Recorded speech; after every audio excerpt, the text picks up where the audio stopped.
We've learned together that Yad Charutzim Tashya, a person who's a go-getter, who's eager at work, who gets things done, is ambitious, that's the hand that produces wealth for a person.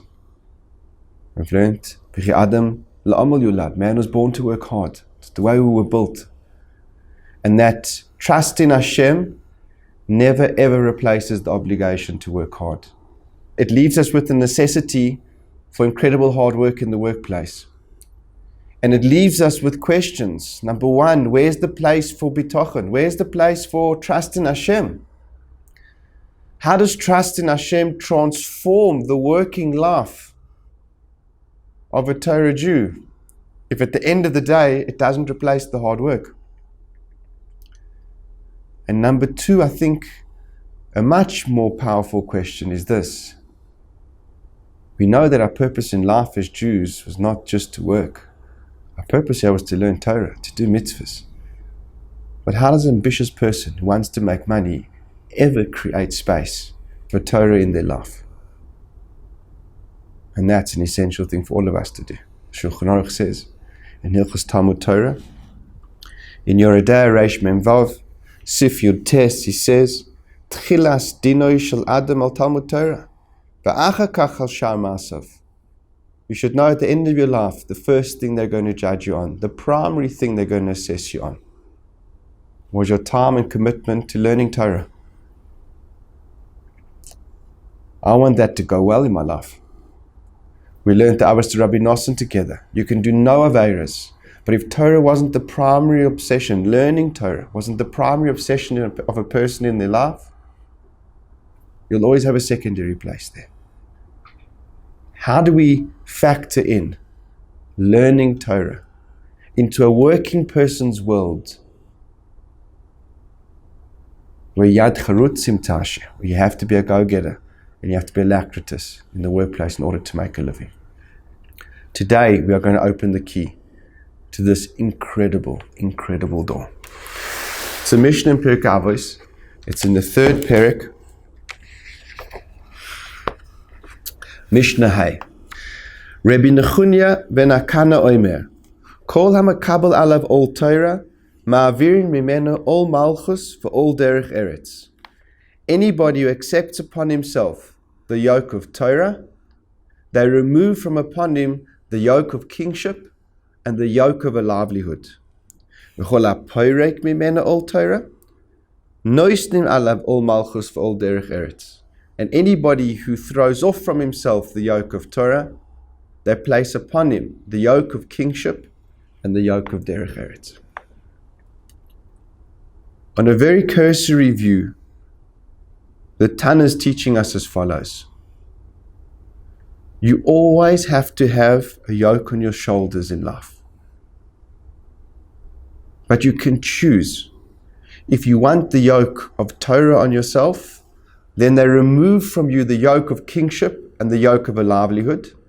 But if you throw off from yourself the yoke of Torah, then they place upon you the yoke of kingship or the yoke of a livelihood, which is very much in line with what we've learned. Adam la'amal yulad, you were born to work hard, to have a yoke on your shoulders. That's no choice about that. But you don't have to have every single yoke in the world on your shoulders. And which yoke you have on your shoulders, says the Tana, is your choice. If you choose the yoke of Torah, then they remove the yoke of a livelihood. If you throw off the yoke of Torah, then they place upon you the yoke of a livelihood. Let's investigate further how this incredible mechanism works, what it is, and what is the yoke of Torah, what is the yoke of a livelihood. Rabbeinu Yonah says as follows. We're going to pick pieces out of this Rabbeinu Yonah. Rabbi Nechunya ben Akana Omer, Kol hamakabel alav ol Torah ma'avir mimeno ol malchus. What does it mean? Anyone who accepts upon himself the yoke of Torah, they remove from upon him the yoke of kingship. Acha she'oiseh haTorah ikar u'melachte arai. Once a person has made Torah primary in their life and their work flexible, that's considered the yoke of Torah. HaKadosh Baruch Hu Yishmerehu Mikol Ra, Hashem protects him from any type of mishap. V'yishmor es nafsho shelo yitztarech levatel melibud haTorah. And he protects him so that he will not have to neglect his learning of Torah. He will not put this person into the mind of the king to take him in order to work for the king. He will be saved from conscription work. Why? In order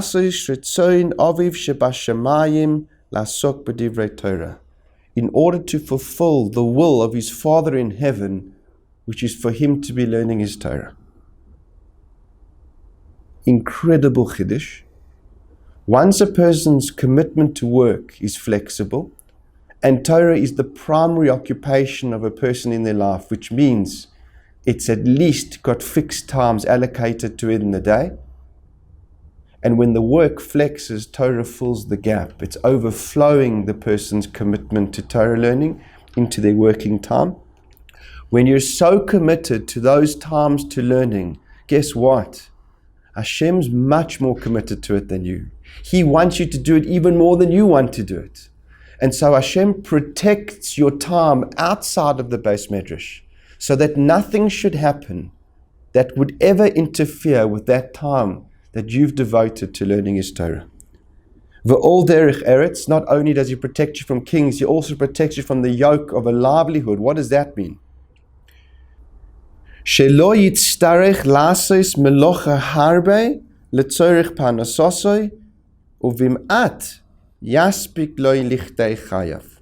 He will not have to do a lot of work in order to earn his livelihood, and with a little bit of effort, it will suffice in order for him to make a living. Why? Ki meleches hatzadik mitbarech, because the work of a tzaddik is blessed by Hashem, and he is contented with his financial lot. Those words need explanation, not for now. But Hashem blesses this person's work so that it becomes incredibly productive and incredibly efficient. There's no obstacles, hassles, obstructions, wastes of time during his workday. And Hashem showers that blessing upon his work in order to protect the time which he's made sacrosanct for learning Torah. Because Hashem wants you to be learning that Torah more than you do even. It's in the most incredible Mishnah. This is the place for trust in Hashem. We all know that hard work alone does not bring you financial gain. You need hard work with Hashem's bracha. And what Rabbi Nechunya ben Akana is teaching us as follows. He says, if you take the yoke of Torah upon yourself, if you have fixed times for learning Torah, which eat into your working time, then now you have obviously less time to work than a normal person does. Don't think for 1 second that you will make any less money than you were going to make before. Ki meleches hatzadik misbarech. Hashem will bless the work of your hands, so that with the less time that you have available, you'll be far more efficient and you'll make exactly the same amount of money. You take the yoke of Torah on your shoulders, and Hashem will remove the yoke of making a livelihood. The yoke of a livelihood is the effort required in order to make what you were predestined to make. Hashem lightens that effort load according to how much time you've got for it. It's clear in this Mishnah, and let's be sure of that. This is not a promise of wealth for learning Torah. Nowhere here does it say that you'll become rich from doing this. And number two, nowhere does it say here that you don't have to work, and that you don't have to work hard, and you don't have to work with alacrity and be a go-getter. It never says that either. The chiddush of the Mishnah is this: Hashem has fixed the amount that you're going to earn, and you have to work hard to get that. How hard, how much hours you have to dedicate to earning that depends on how much time you've got for it. And the more time you fill up in your life with permanent commitment to learning Hashem's Torah, the less time he requires of you in the workplace in order to earn what he's predestined. Let's look at the second half of the Mishnah. V'chol ha'poirek mimena ol Torah, noisnim alav ol malchus v'ol derech eretz. Says Rabbeinu Yonah, why would a person throw the yoke of Torah off their shoulders? It's very obvious. Because they think that if they learn less and work more, they'll make more money. Says Rabbeinu Yonah, shehu choishev lasos melachtoi harba im yaniach meleches haTorah. He thinks he's going to make a lot more money if he stops and he's committed time to Torah learning and rather spends the time in office, goes to the meeting, cancels his chavrusa to make the important business call. He thinks he's going to make more money if he works more. V'Hashem meifer machshavoisav.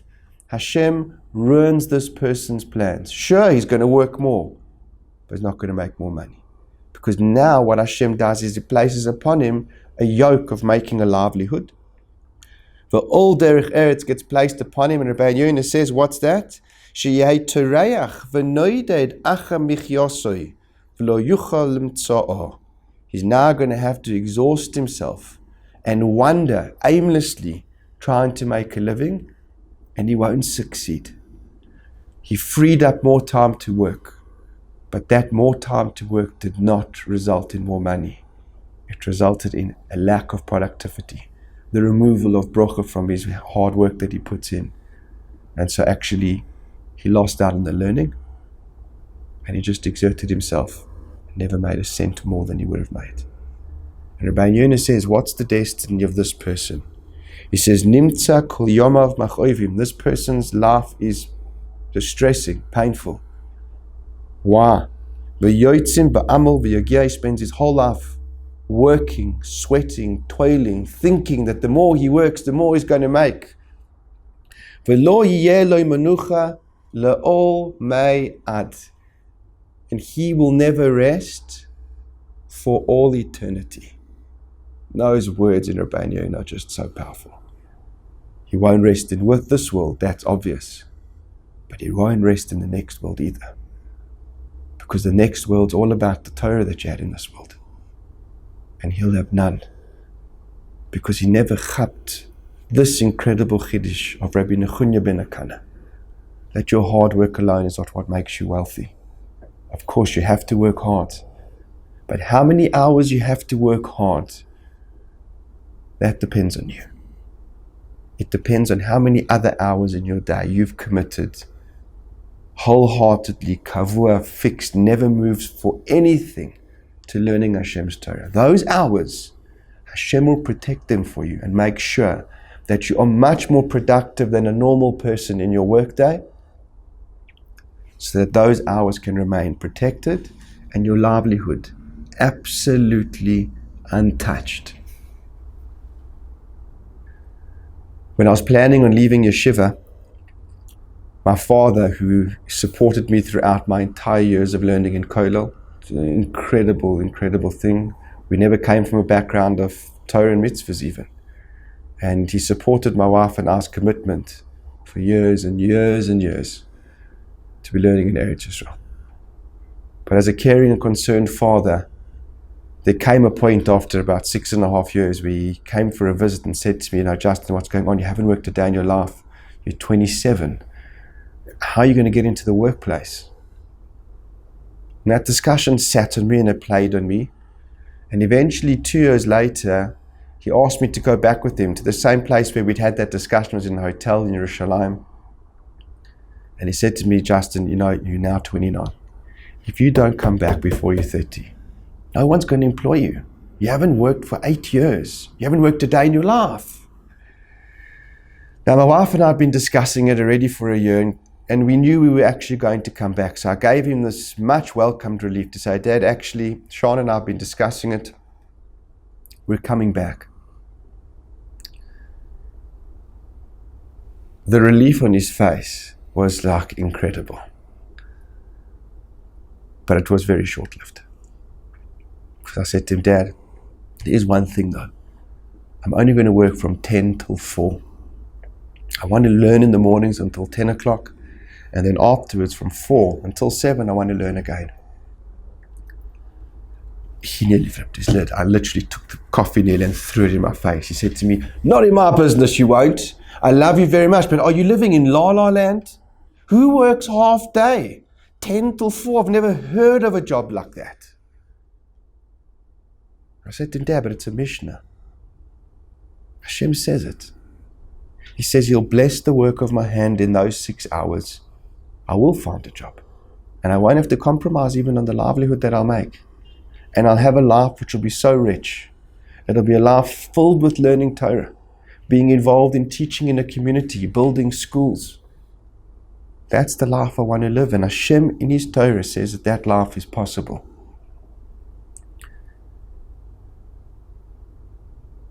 It's a long story how eventually I got to work in the job that I got to. But I would like to just say this. My dad was right and the Torah was right. It is not commonplace. And there are not jobs, a dime a dozen, that have working hours from 10 o'clock till 4 o'clock. But I only needed one. And at the time of taking up my position in my business, I had 3 opportunities. To work from 10 till 4, learn before, learn afterwards, and have a life where Torah was primary in my life. Those 6 hours of Torah learning were challenged all the time. There was always a very important business call that had to be made during my learning time. There was my boss who wanted me to come to meetings, and I have to tell him, "No, I'm learning. I can't come at that time." There was people on my team who were there from early in the morning waiting for me to arrive in a meeting at 11 o'clock. There was constant pressure wanting to cause you to break that. It didn't come easy.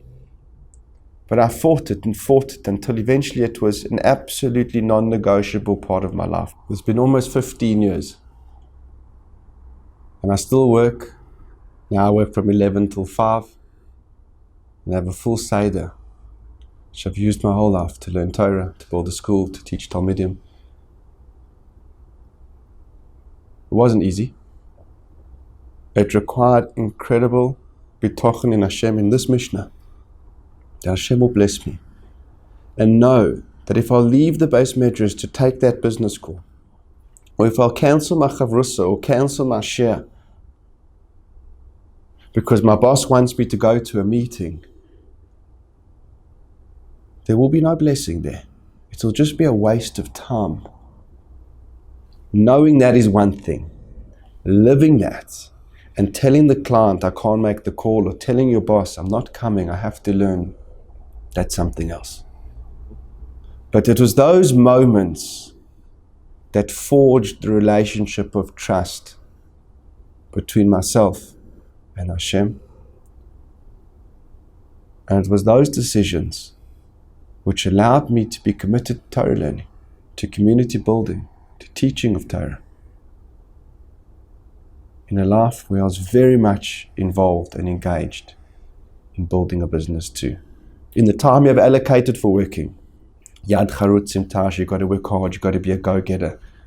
There's no room for laziness. Trust in Hashem doesn't allow for laziness in that time.